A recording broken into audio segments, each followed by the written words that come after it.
Hi, I'm Peter, and this is how to assemble and join cabinetry for an island bench. Let's get into it.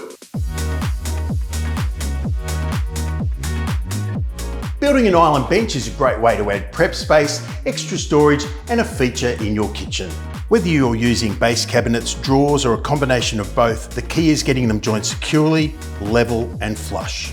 Start by planning the layout. It's a good idea to leave a minimum of 1 metre around the island so there's plenty of room to move.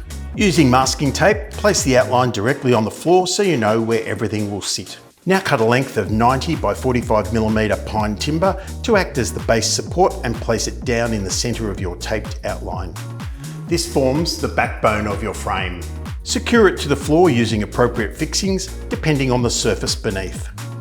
Then, using some offcuts, cut a few small timber blocks and screw them evenly along the length of your base support.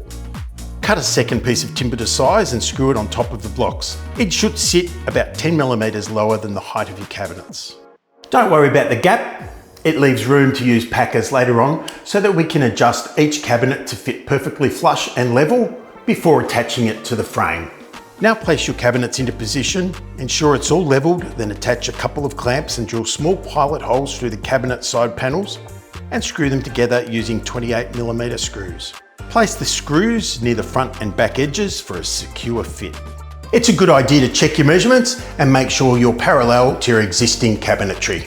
Once you're happy with the placement, measure the distance from the front edge of the cabinet to the frame, then transfer that measurement to the inside of the cabinet.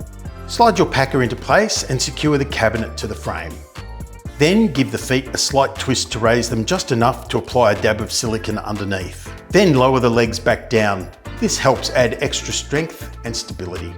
After installing your run of cabinets, fit an end and back panel to the outer cabinet.